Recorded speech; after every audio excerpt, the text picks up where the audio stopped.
Rasaabka gobolka Sanaag Siciid Axmed Jaamac Badmaax iyo xogayaha dowladda hoose ee degmada Baran Cabdiraxmaan Yuusuf iyo xildhibaan Maxamed Cismaan ayaa maanta xarunta dowladda hoose ee degmada ku sagootiyay 3 booyadood oo ay leeyihiin ciidanka BSF ee dowladda Puntland kuwaas oo muddo bil iyo dheeraad biyodaan ka waday degmada. Mas'uuliyiintan ayaa uga mahad celiyay ciidanka garab istaagii walaalnimadu ku dheehnayd ay garab istaageen shacabka magaalada Baran ee la tabaalaysan xaaladda biyo la'aaneed. dhanka kale darawalada ayaa ka mahad celiyay sidii gobonimada lahayd ee ula dhaqmayeen shacabkii ay u shaqeynayeen. maanta way taariikhdu tahay 6 bishii 7 2022 waxaan ku suganahay xafiiska dowladda hoose ee degmada Baran waxaan rabnaa halkan inaan ka sagootino booyada nala joogay muddo bil iyo siyaada ah oo ay ahayd ciidanka BSF oo nagala shaqeynayay biyo dhaankii loo sameeyay dadkii maxay ahayd dadka bulshada ku nool degmada Baran markoo waxaan rabaa inaan halkan uga mahad celiyo ciidanka oo maxay ahayd muddo bil iyo siyaada ah nala joogeen booyadahoodu si ay maxay ahayd bulshadaas ku nool degmada Baran ee biyo la'aantu haysay maxay ahayd abaaruhu saameeyeen ay ugu gurmadaan waan ognahay oo dadkoodii oo waa la shukra cala waajib laakiin sidii wanaagsaneed oo quruxda badnayd ay noola shaqeeyeen waan uga mahad celinaynaa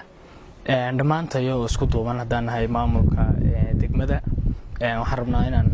maxay ahayd halkan maanta ka sagootino si wada jira oo nala joogo gudoomiyihii gobolka waxaan saakaal ku sagootiyeynaa booyadihii BSF ay soo dirtay oo muddada bil iyo siyaadada ah u shaqeynayay degmada Baran shacabka ku nool ay taabatay arintii cuslayd ee gilgishay ummad badan ee ahayd biyo la'aanta jawaabtii degdeg ahayd ay ka soo bixiyeen runtii gaadiidkii booyadaha ahaa oo shaqeynayay bil iyo siyaadada oo xagayga daba taagan waxaan ugu mahadnaqaynaa marka hore Ilaahay subxaanahu wa ta'ala noo soo sakhiray mar labaadkana waxaan u mahadnaqaynaa hay'adda BSF iyo tiimkii darawalada ahaa dadaalayay intaas oo dhan shaqeynayay saaka ayay amba baxayaan waxaan leenahay nabad ku taga guriyihiinii wixii aad khayr sii shaqaysateen Ilaahay subxaanahu wa ta'ala jazaa'igeeda idinka mariyo xaaladdu iyadoo wili sii taagan oo ay adag tahay isana muddadii dheereed ay joogeen oo sida volunteerka u shaqeynayeen aad iyo aad baan ugu mahadnaqaynaa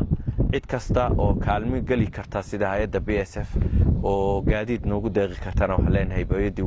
baahidii wili way taagan tahay iyagana waxaan leenahay jasaakumullahu khayran ilaahay miisaanka xasanaadka idin saaro hadaan nahay shacabkii degmada Baran ee gobolka Sanaag aad baan idinku faraxsanahay waan idin si aanba bixinaynaa insha Allah ta'ala guriyihii nabad ku gaara kaalin muuqata baabuuxiseen idinka oo wax walba isu qabay oo idinku kaliya biyaha keenayay oo shubayay oo laha cabba maatada iyo dayarta ducadii aad shaqaysateen baan idinka mahadnaqaynaa waxa maanta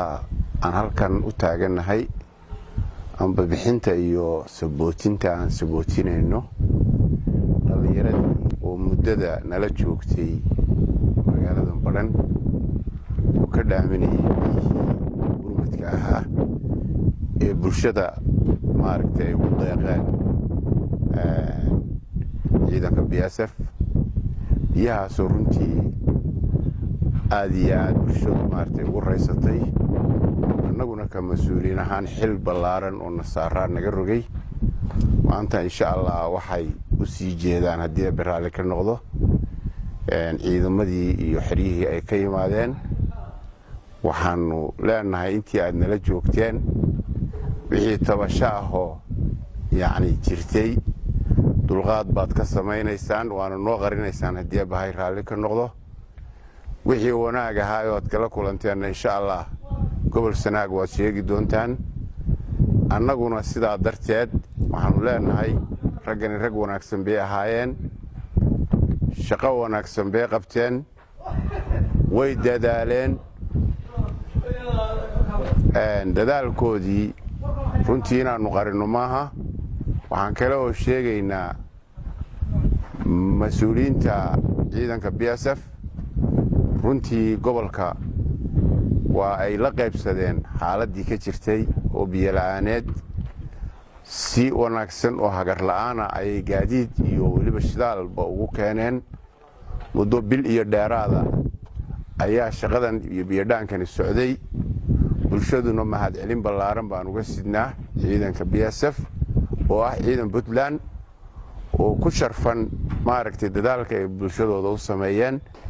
anagoo ah darawlintii gaadiidkan waday hay'adda BSF waxaan rabaa inaan uga mahad celiyo gudoomiyaha gobolka iyo xildhibaanka xogayaha iyo xildhibaanka iyo dhammaan bulshada reer Barmeed oo dhan oo si wanaagsan oo soo dhaweeyay si wanaagsan noo shaqeeyay waxaan rabaa inaan uga mahad celiyo intii ma shaqeynaa shaqada aan wadnay oo dadka u adeegaynay si wanaagsan noo dadaalay oo noo shaqeeyay waxaan rabaa inaan mahad uga celino asaga ama baxa ka nahay waa Maxamed Ali Cabdi warbaahinta Daljir magaalada Baran.